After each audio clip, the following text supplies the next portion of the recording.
All right.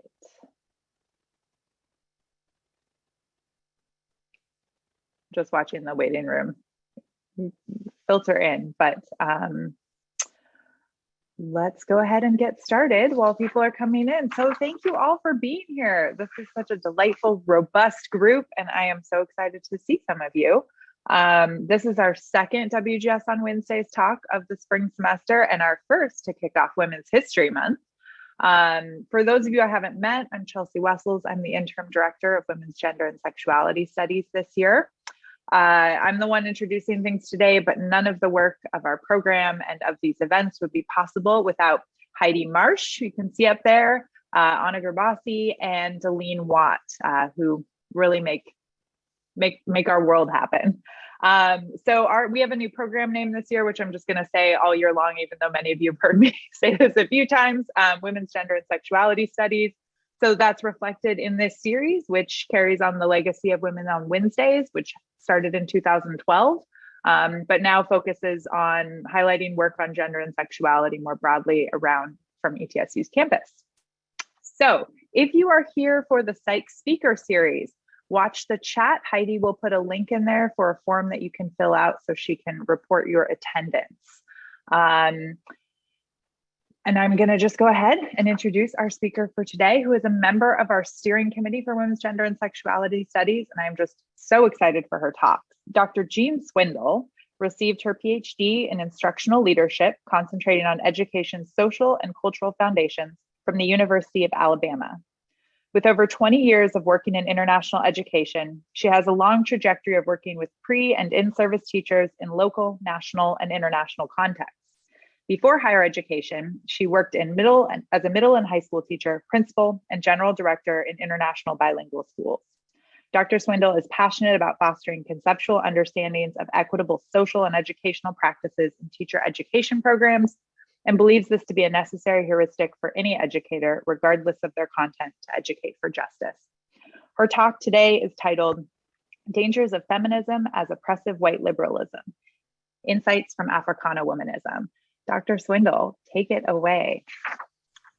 Well, thank you very much for the introduction. And I'd like to thank everyone for joining us today, and especially give a shout out to some folks I see from my undergrad alma mater, Coker College, as well as from the University of Alabama. I thank you for joining us. And I'd like for us to be able to just kind of engage in a discussion about some aspects of the world in which we live and how we engage it from both a theoretical, a philosophical, and a praxis standpoint.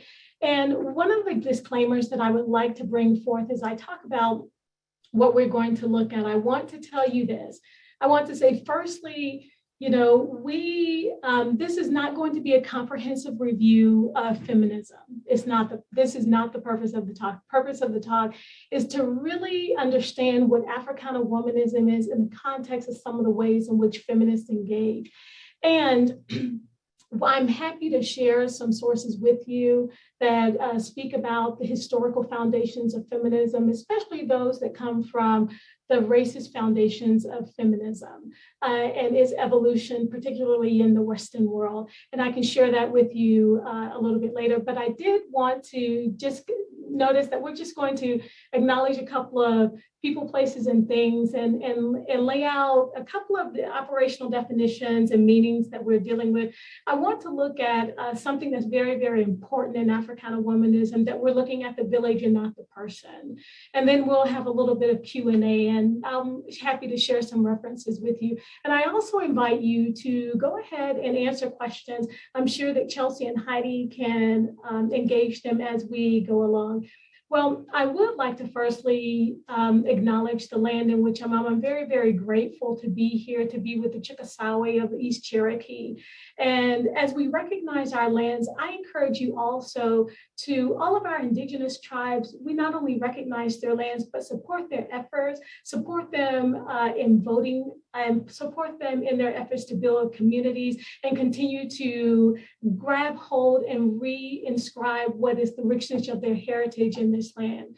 And I also want to give a shout out to one of my colleagues, and she's one of the individuals who, for me, is a very, very special person who's at the University of Southern Maine now. She's Dr. Larissa Malone, and I'll be sharing with you one of the works that we published together. It looks at least an excerpt from it, but she's one of the individuals who really helped me to gain a greater understanding of Africana womanism. And I love her for that and love her for many other reasons. If you ever have a chance to check her out, please do, because she's just one of those awesome type of persons. But also, when we're talking about the space in which we're at, I think that one of the things that I like to underscore is this, I'm a little reticent when we're talking about safe spaces often, and I would hope that this is a safe space, and my hope is all that I can give you. And when I say that, I say, we want to engage in dialogue, but also I want all of us to, number one, deal with our fears. Number two, deal with our egos, because many of us are experts in our areas. We're expert in our lives, but we're not the expert of everyone's experiences. I want us to evaluate why we're here. Why are we here? And be prepared to feel and experience discomfort. One of the fallacies, I believe, of our times is that we feel that conversations have to be comfortable, and that is incorrect.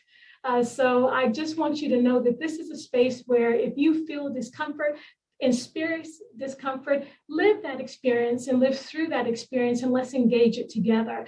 And even though ignorance is bliss, is also dangerous and deadly. So what you'll see is that as we engage and talk about some of these concepts, I am not going to naturally or necessarily invoke authors who you've read about, and who have seminal pieces that have been cited 50 million times, but rather those whose voices need to be heard in a way that we haven't been able to give them that ground before. And as my grandmother used to tell me, you don't know what you don't know. So again, just because something hasn't been our experience doesn't mean it hasn't been others. And so I just want to affirm that as we begin to speak. And so do we have any comments for the good of the order before I continue? Then I shall. I hate being Black. This is from a kid who I interviewed. His name was Caleb. And I just want to open with his narrative a little bit, because Caleb was an African-American male who I interviewed when he was 20 years old. He was 20 years old. He had been adopted by a white couple when he was very young, and they were a white missionary couple. And he spent most of his life outside of the US until he came back. And I had done research on global nomads, or what some call third culture kids. And Caleb was one of the children I had interviewed. I knew his parents. I knew his older sister, this fabulous, fabulous family. And I interviewed him when he had returned to the US. And this was actually the first time he had lived in the US. He lived in a boarding school in Singapore. He lived in a boarding school in Ecuador. He lived many places outside of the US, principally in boarding schools, while his family continued their work. And when I interviewed him, I said, Caleb, you're a Black man in America. And it was the first time that he had experienced being a Black man in America. And I said, what do you think? He said, Dr. Swindle, when I came to the US and I didn't realize what being Black was, I could only say, I hate being Black. And that for me was very, very sobering. And we spoke about it. And I'll circle back to Caleb's statement and why that was so important. Because even though Caleb was in this beautiful family who loved him to pieces, his mother, very much feminist, she wanted her man to treat women well and understand women rotundly, and she wanted him to participate in their struggle and their effort. But what they did not do is that family was realize that he is socially, politically constructed as a Black male. And so they did not engage that and prepare him for the world that awaited him once he came back to the US. And we'll kind of understand why that's important. What I'd like to underscore here, when we speak about white liberalism, I'm giving a very broad definition of some of its characteristics, and these characteristics are principally from Matthias Jackson and Gorski in the 2020 piece, and they had a call out for a book that was titled The Other Elephant, White Liberalism and the Persistence of Racism in Schools. And since my main focus is on schools, what they saw and what they deemed for as that other elephant in the room is really the emotional, social, spiritual, material damage that's done often by well-meaning white people who see themselves as social justice advocates. They adopt the Black child. They will be at the march. They will say this. They will teach their kids this. They will get their white kid a Black doll. But these white-dominated educational institutions and situations in which we live, actually, some of that commitment to racial justice does not met itself out really in substantive change. And so we look at some of the tenets and some of the characteristics that they came up in a very, very general scale of what white liberalism is, and basically mistaking celebrations of diversity as racial justice progress. And we know that sometimes we think of those as being able to look at people in very reductive ways, very superficial ways, equating peace as justice, and peace, the absence of tension. If there's peace, we're all good. And if there's peace, that means it could be very, very dangerous. And so relying on good intentions rather than good actions.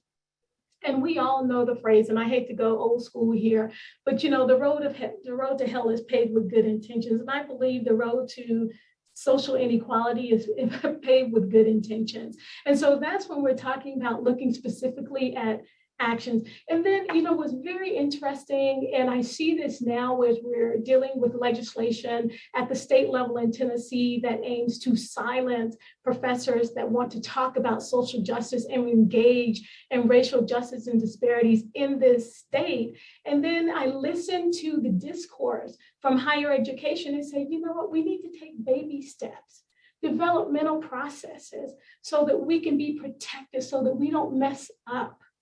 And those are ways in which, you know, characteristics of white liberalism that come to the fore, because when you're doing baby steps, developmental processes, really, that's really kind of euphemisms for protecting white people from having to grapple seriously with racism.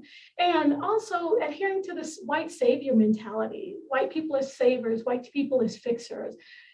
Misconstruing and not understanding that equity as equal numbers of representation is not an elimination of inequity and oppression in systems. Just because you have the numbers does not mean you have the process in the system that guarantee that you are on the road to racial equity and justice in a systemic way. But also, a superficial expression of diversity. And, you know, you'll kind of listen to people in marginalized communities. And one of the ways that I conceptualize it, you say, well, bring them to the table. Let's make them part of the process, the conversation, but we don't make them part of the process. And those are very, very different. Those are very, very different denominators. And so when we look at, you know, and really just ignoring what we understand to be the expertise and authority of BIPOC individuals in our community. And when we manipulate those narratives, for white good, that is something that is very, very damaging as well. I will underscore this because it's one of my personal pet peeves when we have the narrative of the survivor, we have the narrative of the exception. I've been touted as that in my community many times as first generation. You are the exception, but if you could do it, everyone else could do it. Well, maybe not. Maybe there's something that has to do with your system that needs to be changed before everyone in my same situations can achieve what by chance I've been able to. And so I think that those are things that are very important because it takes a look at the system and not at the person. Where everything resides on the person and their personal responsibility, we don't fix systems, we just feed them. And so when this is just like a general sketch of white liberalism, and I promise you there is ample literature on it that if you want to delve more into it, you definitely can. And, and I do not mean to be reductionist when I speak about feminism. You can read the books. There are plenty of them out there. But if I were to just go and I go to the Stanford Encyclopedia of Philosophy and just look, basically we're looking at a normative that men and women deserve equal rights. And if I would look to describe it a little bit more, looking at the ways in which the system based on sex, biological sex, has really created disparities. And so, we also know that there are famous discussion and famous debates about waves of feminism. Many do not choose to look at feminism in waves because the first wave, second wave, third wave, I think we're in the fourth or fifth, or some are in the fourth or fifth, because those are based on political movements more so, or political epochs instead of ways in which people engage. But the reality is that we're looking at a gendered way, actually a biological sex way of looking at this. And there are Africana researchers who will tell you, and scholars who will tell you, this way of even looking at a society is based on the Adam and Eve myth, and does not really represent many of indigenous and many African societies that really had much more of a variation, differentiation, and nuanced way of looking at roles and looking at positions and looking at positionalities. But when we take a look at that, we see that we find a couple of very different ways of thinking about and conceptualizing life. And I will tell you that I am very, very grateful for learning about many aspects of feminism when I was in graduate school. But I always felt that there was a missing piece because I did not connect. I did not feel as if this represented all of who I was, who my people were. And basically, if I can just simplify it for us, if we look and take a look at our different thoughts, we see that we have feminism and Africana womanism. And I will go a little bit deeper, I'll go a little bit deeper into Africana womanism for you. And I will spend a little bit of time talking about the 18 tenets that Hudson Weems puts forth, because it is important to know what they mean and what they signify for people in the African diaspora. But Africana womanism really is family-centered, where we see feminism is female-centered to a degree. And that is why in the 1960s and 70s, when we had a very big a big womanist movement, and there are many who really do part from Alice Walker when she talks about womanism, and she uses the allegory of the comparison, if feminism is purple and womanism is lavender or something of that nature. And that actually, many did resist that. Hudson Weems, for example, who we will take a deeper dive into her characteristics, says, no, this is completely different. We're not saying that Africana womanism is an extension of feminism. It existed and it exists, and this is the essence of it, because this is what the people have, kind of lived off of. We just need to name it in a way that does not imprint Eurocentric thought and ideology on what we are. And so, with Africana womanism, there's a ridding of society of racism, of classism, of sexism. When we look at feminism to a large degree, and I say white male domination, and that's not to say that Black men have not bought into patriarchal domination in the Western world either, but when we talk about it in its general terms, that's what we're looking at. But also, with one of the very distinct aspects of Africana womanism is that there is a struggle with our men and not against them. And that is something Hudson Weems and others hold strongly to. And when we look at a struggle against a white male patriarchal system, that brings it to different, because I think that we would all probably say that we're struggling against a white male patriarchal system, but Africana womanists would say they're definitely not struggling against their men.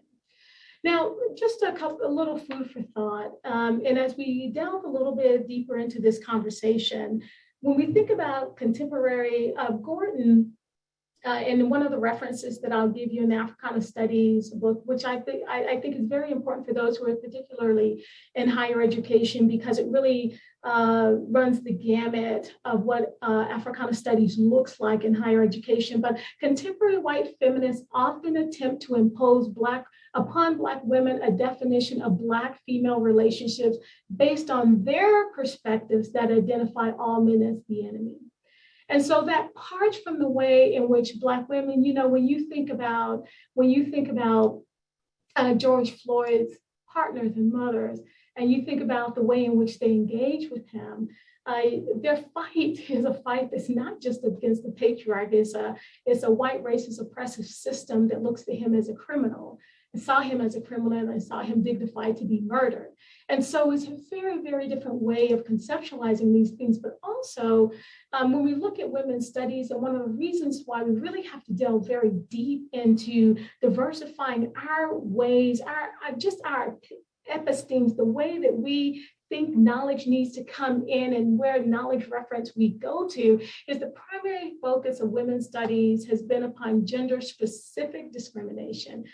And the inattention to, as well, the lack of analysis, women's roles in the development of the nation. And I will tell you that when you take a look at women's roles, and particularly white women's roles in the development of the nation, and you take a look at the history, you see that there is complicitness in the development of a white supremacist nation. And so as such, being able to really understand that when we talk about women's suffrage and we talk about voting rights for women, for many white women, that meant let's join with our men so that Black men, their vote can be suppressed. And there are references that I'll give you where you can also trace the history of that as well. So really being able to understand some of our leanings, we can open our eyes and our voice and our hearts and really our minds to understanding different aspects. And as I delve in here, I want to first tell you that with Africana womanism, we'll go briefly through the 18 characteristics, and I'll try to do these very, very quickly because I know that there are a few of them here.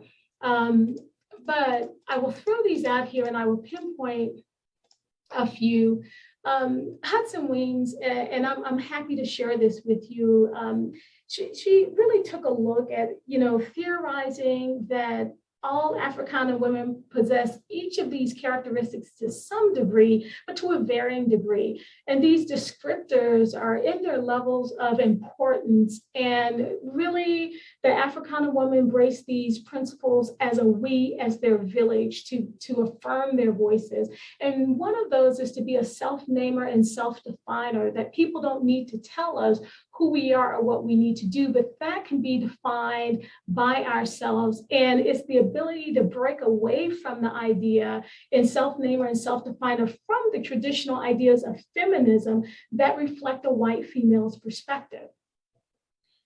And one of the things that I would like to stress is that with family centrality, the Africana womanism really centers the family, inclusive partners, children, the extended family. And so this differs from typical feminism where the individual woman is centered.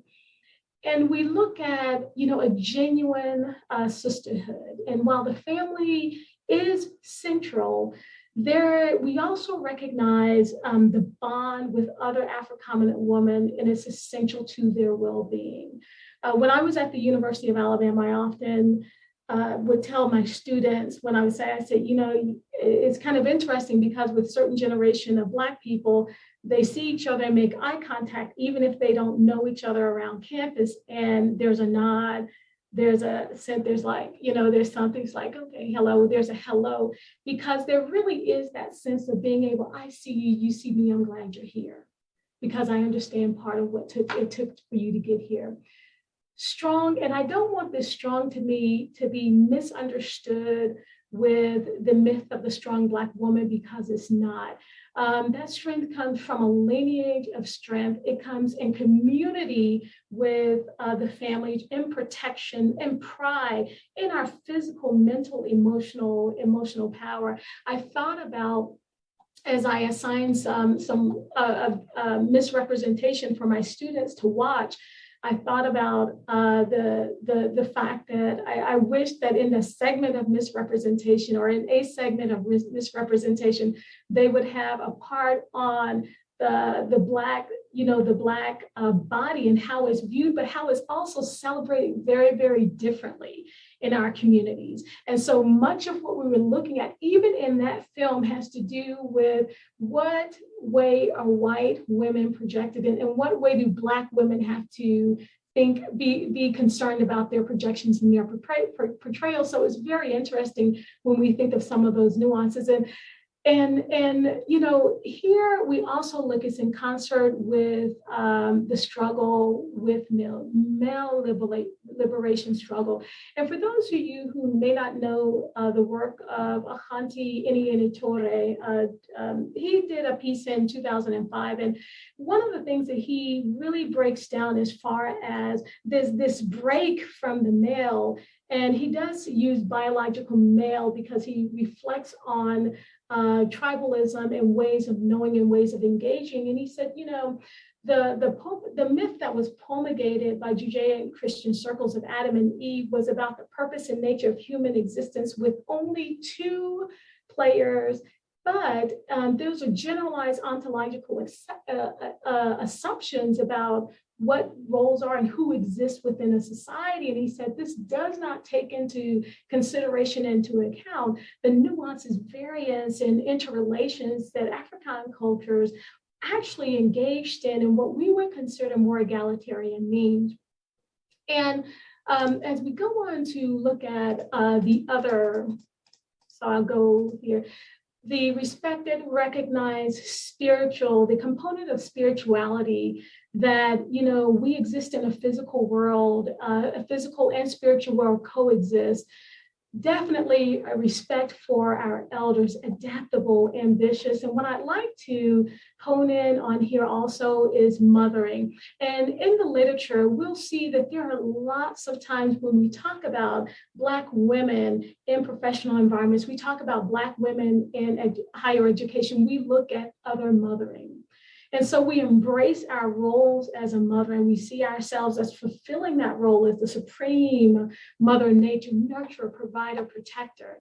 And that is irrespective of whether or not you have children. I don't have biological children, but what is absolutely amazing is that in a higher education setting, I see one of our babies who needs help, and I'm there. And so you have this thing that you don't even know where it comes from. You don't even know where it's produced. But Hudson Weems and others say that, this is why understanding the tenets of Africana womanism are so, so very important, and focusing in on that nurturing aspect that has to do with nurturing not only a commitment to loving our own, but it extends to the entire Africana family, loving all of our village children, loving all of our children, loving all of our families, respecting all of our families. Now, I'll go back to Caleb and Caleb's declaration that he hated being Black. And even though this may seem mundane, this is what Caleb said. Caleb said, Dr. Swindle, when I came back to the US, I came and my family wanted, they said, I'm natural, I'm beautiful, I'm this, and I got a Black girlfriend. And she said, where's your line? He said, I went to get a haircut, and she's like, why didn't they line you up? Now raise your hand if you already know what lined up means, because Caleb didn't know. Caleb didn't know that when he, and it's this beautiful part of being a Black male, that you go, and even though your hair may look like it's disorderly and disheveled, that just having a line mean something. And so it seemed very mundane, but he used that as a way of saying, Dr. Swindle, my parents love me, but they didn't tell me about being Black. They didn't tell me about these expectations on my person. They didn't tell me what it meant to engage in these ways in my community. And I feel as if they missed out. And he was not criticizing his parents. He was just critiquing his experience. And his parents taught him to, his feminist mother, his feminist father taught him to be respectful, but there were things that in their good nature, they did not realize that, you know what, if you have a Black baby, as much as you love on your Black baby and you want your Black baby to be as free as possible, you better make sure that you educate your Black baby on being Black where they are. Because for some, that can be a question of life and death. And even though that was very mundane for him, he later talked about so many other things that were included in that. And I, had the opportunity, and I'll share this with you, I had the opportunity to participate and write a chapter with Ladisa Malone for this book, We're Not Okay. And one of the vignettes that we would not like to share it for you here was one that had to do with a Latino student, because when we talk about mothering, and other mothering, it's very important that we get this. And I will share this with you briefly. I had gone to this Roberto's Awards ceremony. I was running an urban education program. We had undergraduates and in-service teachers in there. And Roberto actually was one of the Latino students, Latino male, who got a scholarship. And he had come to the school. He was excited. He was doing secondary education, math. I was excited for him. I didn't teach undergrad, so I didn't see him often. And then he called me one day and he said, Dr. Swindle, can we have some coffee? I said, sure, let's go grab some coffee. And I was a little taken aback because I knew that he was with one of the elementary school counselors who had told him that, who had advised him as far as what he would do. He changed to elementary ed. I said, that's wonderful. We have underrepresentation of men in elementary education anyway, so I just thought it was fabulous. And then Roberto told me the following, and I'll read this part. He said, so Dr. Swindle, I went to, and I'm going to say her name is Beth. I went to Beth and she advised me that I can get my elementary education degree, and I love human development, so I can minor in human development. And so I sat back in my chair and I counted back from 10. I did 10, 9, 8, 7, 6, 5, 4, 3, 2, 1. And I said, Roberto, there is no way in hell you're going to get a minor in human development. And I code switch. I'm like, you can obtain 2 endorsements along with your teaching credentials within your scholarship window. Human development adds nothing to your teaching credential, but a special ed and ESL endorsement would. You are first gen, contribute to your household income, and got bills to pay. Those endorsements mean a higher starting salary for you and make you more marketable in their capitalistic terms and give you more options in our liberatory terms. As a gay Latino male, you need to secure a position and have a platform so that you can follow your passion. Don't get it twisted. Some of us have to build a platform where others have ones built for them. The latter can follow their passions in undergrad. You have to be about the business of working smarter, not harder, and taking advantage of everything at your disposal to make that happen. And here's what bothered me. I knew that Beth's daughter was seeking a degree in elementary education, and she ensured that her daughter got 2 endorsements. So why was it okay for Roberto not to get 1? And so we look at that, but what struck me about that instance was the fierceness that came out of me, making sure that that child got what he needed. He needed to know, he needed a read of the situation. He needed to understand the context. He needed to understand the landscape, so that he needed a village there to help him make the best decisions for himself. And even though that was not my child, I came out like a lioness to say, you know what, this is not going to happen. Well, I'm not going to let this happen. And then you see that example of that other mothering. And when we look at the realities of a village, And the only thing that I can stress is when I don't know. I've talked to some friends and I've talked to my Caucasian friends with children. And I said, do you ever worry that like Tamir Rice and Trayvon, that your son wouldn't come home just out of a regular excursion? Are you concerned about that? And so with that village, are you afraid that someone's going to mistake his cell phone for a gun and gun him down? Is that one of your concerns? And so you think about this way in which we look at the village, because that village is not just other people, other democratic citizens. An Africana womanist will see it really as, these are my children. These are my neighbors. This is my family.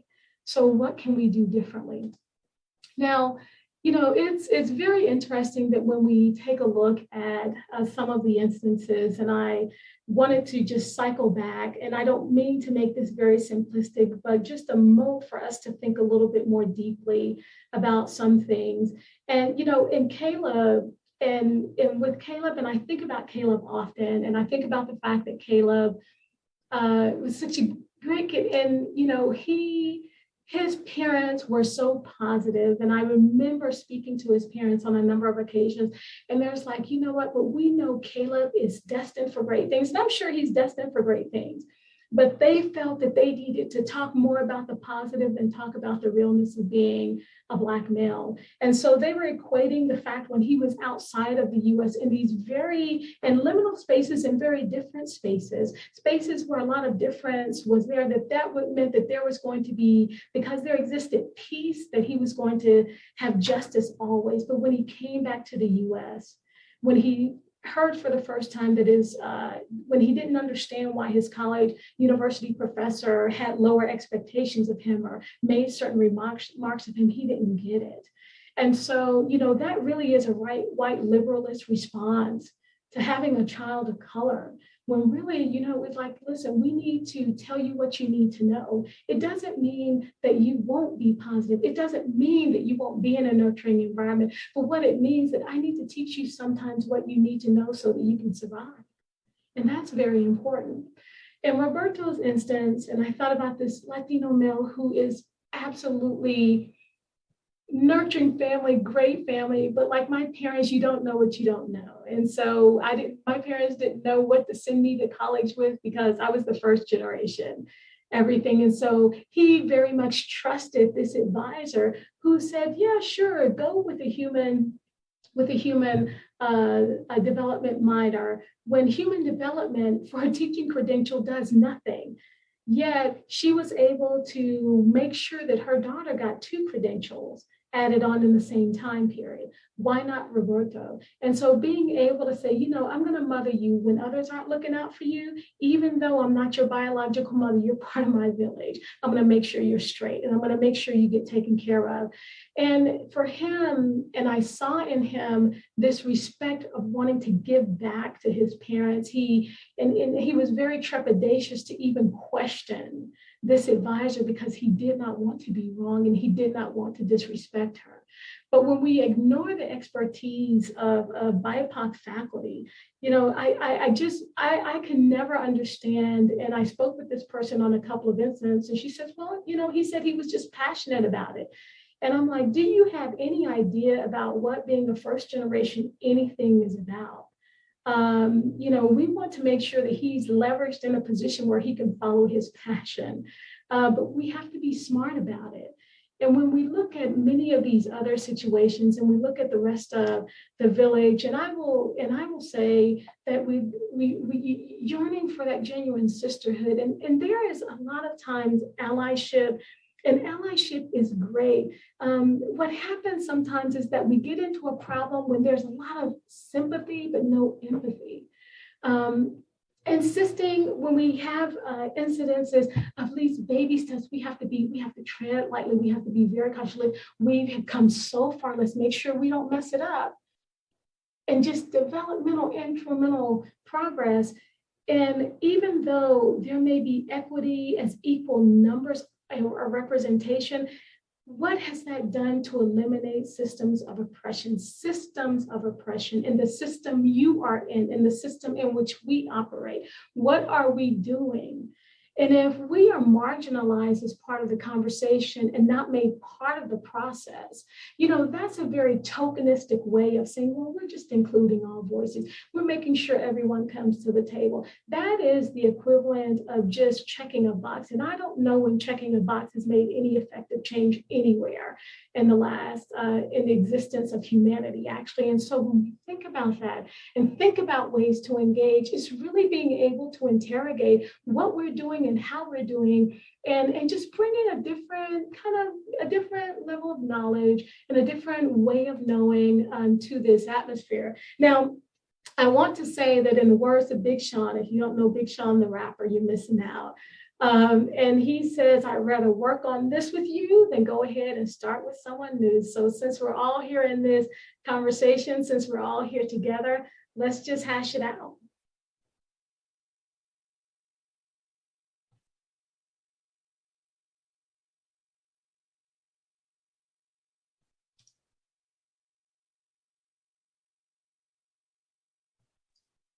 Sorry, Jean, my headphones just cut out there at the last minute.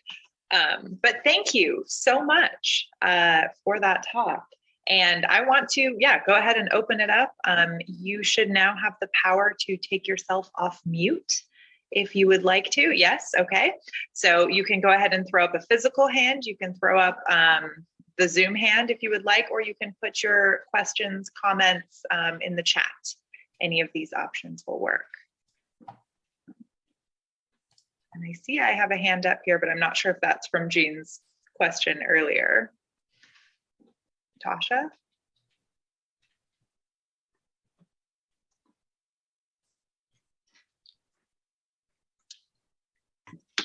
Oh, hi. My hand was raised earlier when she asked about the shape up with the haircut, but so I was not raising my hand, but since I actually have a moment, I just wanted to say that I'm so proud of you, Jean. Jean and I went to undergrad together. We moved in together. We graduated together. We were friends, and we sort of, over the years, our whole little group has just sort of thrived into these amazing, exceptional individuals. But as a Black woman, the narrative oftentimes is that as Black women, we are not as concerned about a Karen per se, because Karen is going to call the cops on me. It doesn't matter how much I've attained, whatever my socioeconomic status would be. A Karen innately thinks that I am inferior because I am a Black woman. However, what I have found as of late, oftentimes good-meaning white women that are oftentimes within the auspices of the Democratic Party tend to dibble and dabble more so in microaggressions that they unwittingly are not aware that that is just as racist or more dangerous. For example, a white woman in my demographic area, very, very pro-democratic, very active in the South Carolina Democratic Party, she decides that she wants to open up a homeless shelter. But while she opens this homeless shelter, she looks for the dirtiest, the cringiest Black children to take photo ops, make sure they have snotty nose, nappy hair, so that she can have a photo op on Facebook with the ribbon cutting ceremony. So she and her other white, well-meaning, low-key racist, liberal sisters can have a photo op. And those types of personalities are equally, if not more dangerous, because these are the white women that have gone to the barbecue. They know that you put Texas feed hot sauce on the hamburger. They've gone to the Kwanzaa ceremony. They've gone to the Black History Month events, but yet and still they feel innately that there is this white savior mentality that will make them less racist. And they tend to surround themselves with more inarticulate, lesser educated Black people because they don't want to have a conversation that's mano y mano. And so I just like to ask Jean how she feels about that narrative, because that's really the narrative that a lot of professional Black women that we come across and we deal with on a daily basis. And I apologize because I don't know how to take my hand down, y'all. I'm sorry. That's okay. I think that falls in line with one of the very important points of Africana womanism is when looking at the women in the African diaspora, understanding that genuine sisterhood. And what I only wish that in the development of early Western feminist thought, that those tenets would have been inserted in such a way so that we could understand that when we look at each other as women, we're looking at our villages in very, very important and distinct ways. And when we talk about those levels of tokenism, those representative samples, things that make us feel good, and then you have this white savior mentality, and then for this Black freedom mentality, but really you don't really want to free anyone, you just want to keep your same position. We run amok, and we run into very, very difficult situations and circumstances where we promulgate and we feed this system, we promulgate racist acts, we feed these systems. One of the things that I can very much appreciate about Ibn Kinde is the fact that when he talks about how to be an anti-racist, he's like, all of y'all can be racist, point blank. And so what does that actually mean? How am I interrogating my actions? Why, again, one of the first things I ask is, why are we here? So it's like when we do work, why are we doing this? Why am I taking this particular picture? Why? Why am I posting it here? What is that? What is that meaning? And what's the motivation of my heart? What needs to be done differently so that this is really substantive change, so that this is radical change, so that this is important change? And that doesn't always happen because unfortunately, we do live in an era where the number of likes and the representation that we give about what is seen as good, well, and progressive is sometimes categorized by the number of likes and, oh, you've done such good work, instead of really the number of systems that we brought down and built back up for equity.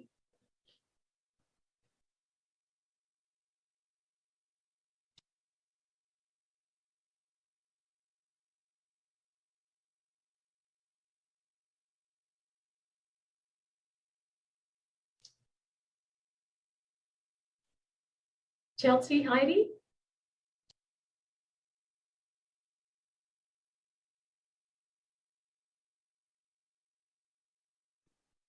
Chelsea, we can't hear you unless that's just me and I can't hear you. No. Your we's correct.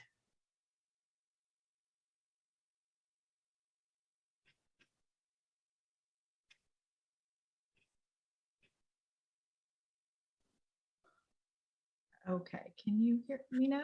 Yes. Okay, I'm sorry, trying to manage those audio settings. Well, I was going to say anybody else is welcome to jump in, but Jean, what you were just saying really struck me as, you know, someone who studies film and media and thinking about kind of those like outward constructions of these images and how those kind of reflect these processes. And that might just be my own particular research interest coming in, but I wonder if you've thought about that a little bit more, about how some of this stuff comes to play. You know, earlier you talked about misrepresentation as one example, and I don't know if you have other thoughts about that connection.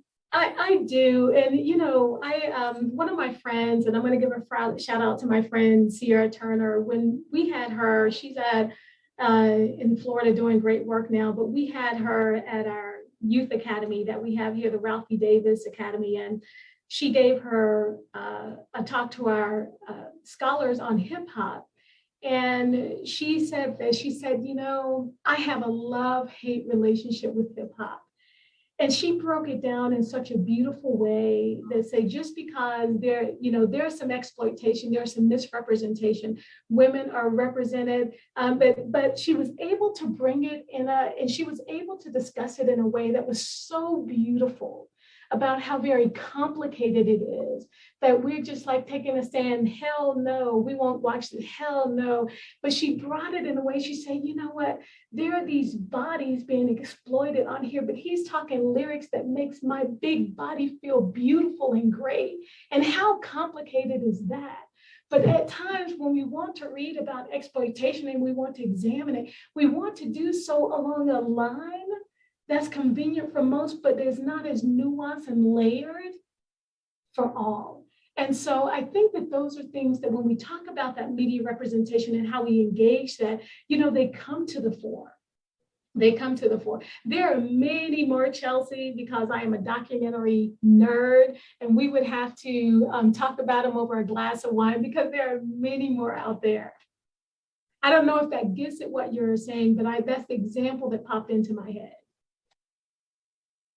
Yeah, no, thank you. That's yeah. We'll talk more about documentaries because I would be super interested in that. Got a hand up. Thanks, Dr. Swindle. This was great. One of the parts that really resonated for me was the idea that when people say we have to take baby steps, we have to be patient, what a red flag that can be for people's willingness to really engage in difficult issues. And I have been thinking a lot about what happened with last year with the coach being fired because the players took a knee, and the explanations that were given, and then what's happening with the idea of critical race theory and what exactly are we going to do about that in the curriculum.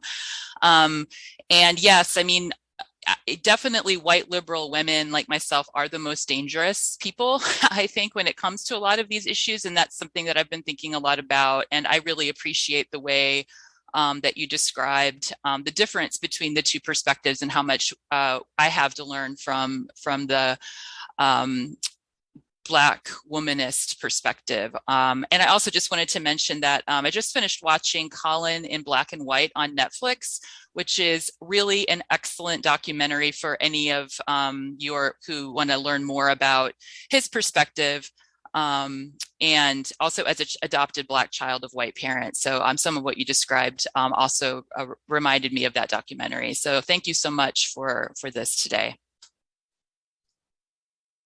Thank you, Trina. And Trina, I can tell you that along with you, and I know other people on this call, one of the things that I definitely appreciate is that when we talk about incremental steps and baby steps, I think that I try to conceptualize it in living in other countries.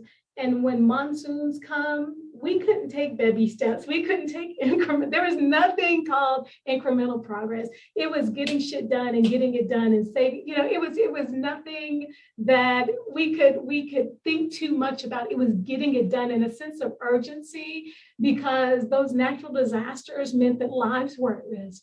And so I think about that and I say how very comfortable we are that when lives are at risk, and we can conceptualize that economically, we can conceptualize it physically, we can conceptualize it in many regards.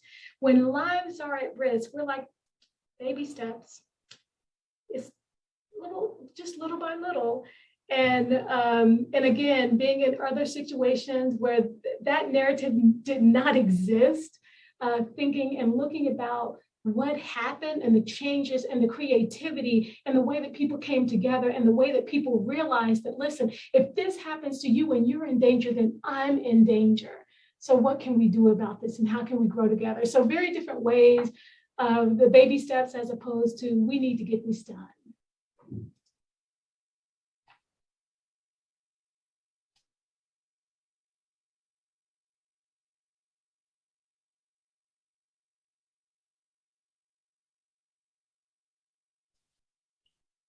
Anyone else have any questions, comments? I agree in the chat.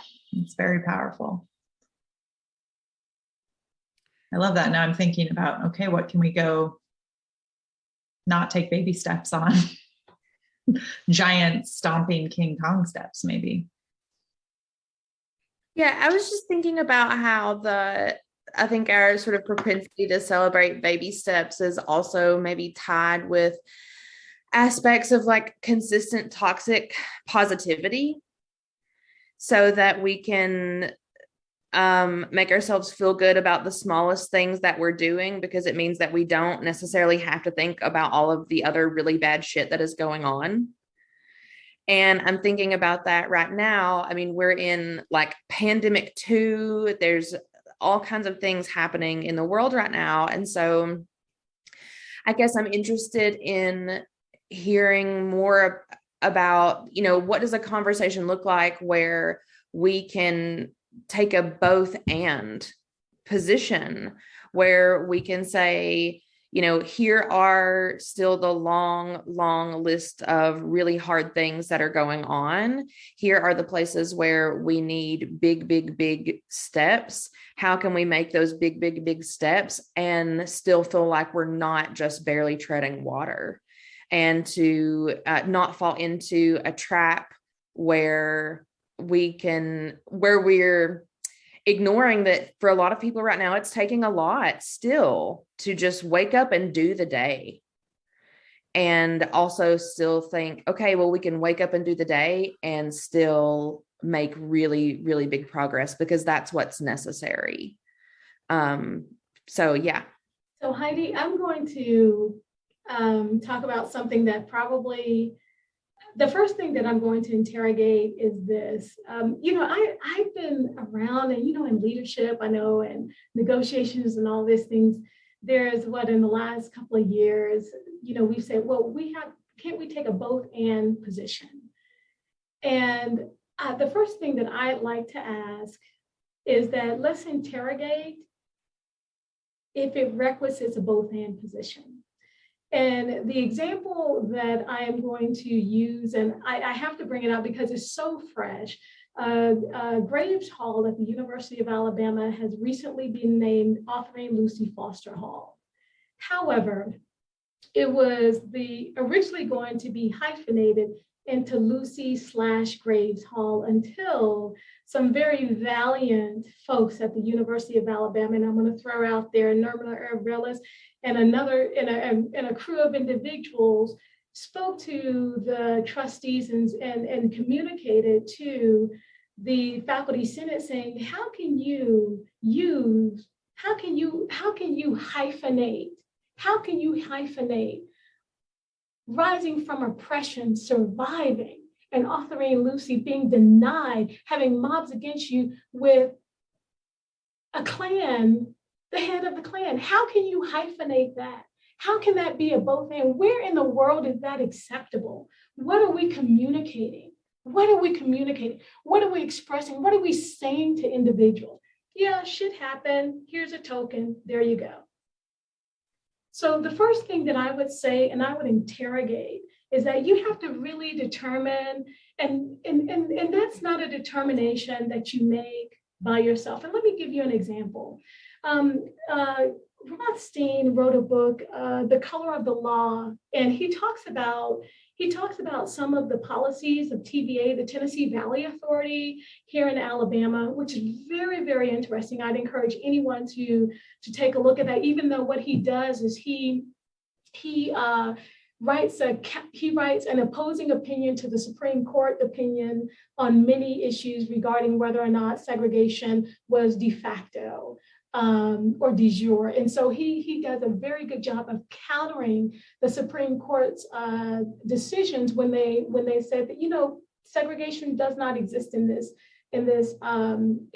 sector. So the reason why I say that, because he outlines cases of Black families who had to make a decision whether they wanted to stay where they were, be marginalized, be segregated in poor schooling, poor communities, where even utilities did not run and access, or were they going to, as a family, make a decision that said, we can't do and both.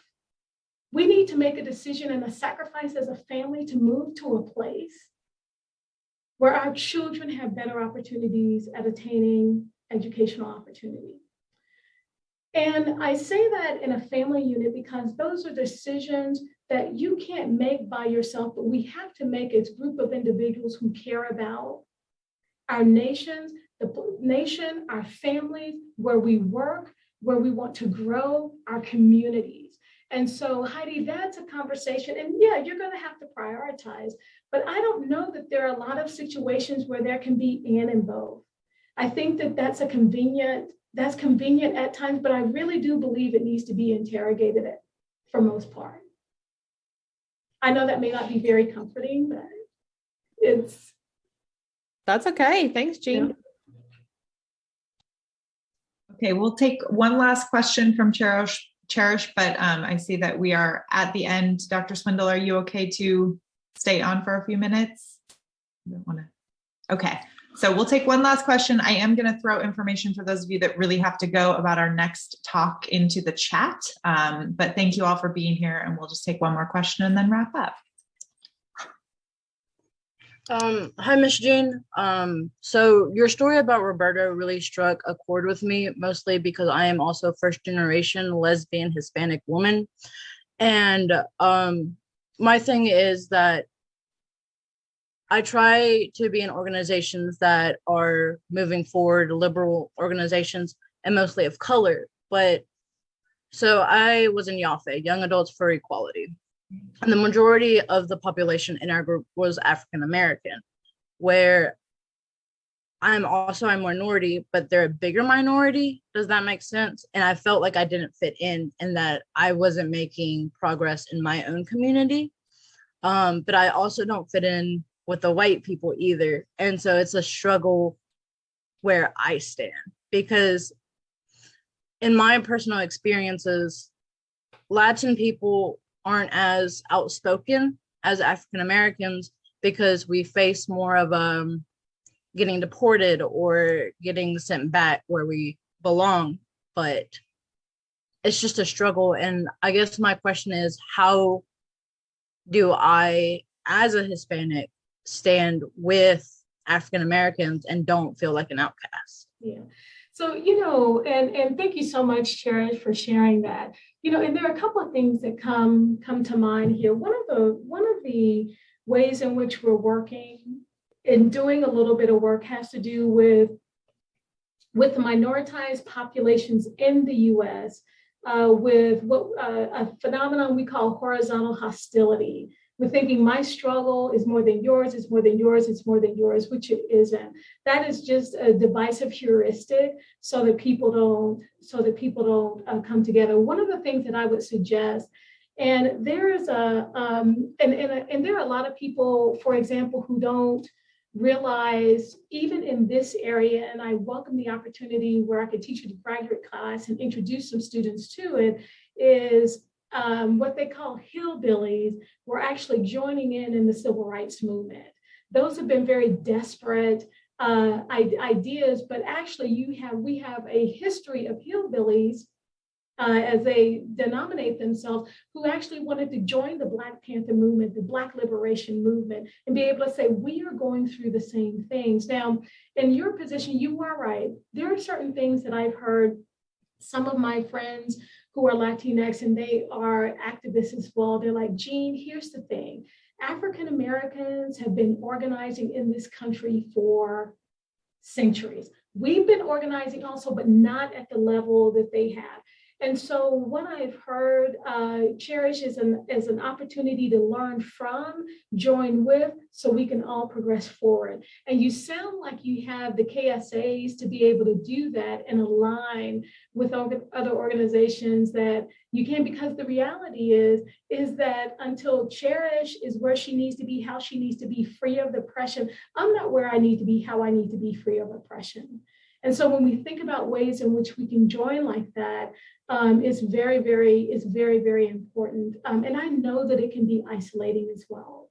And I don't know that there's anything that we can do about that in your particular situation, but you can reach out and definitely send me an email and I will connect you with groups that can help maybe make it feel less isolating, because I know that that's not easy. But I do encourage you to keep doing that and keep stepping forward. And hopefully with the predominantly African-American groups with whom you're working, they realize that your struggle is their struggle as well.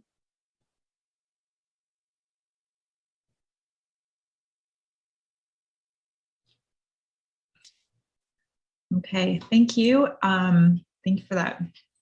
Really good ending point, I think. So thank you all for being here. Thank you for staying a couple minutes after. And I hope to see you all at our next talk, March 23rd. But again, thank you so much, Jean. This was incredible. Thank you. Throw up one last, clap hands emoji.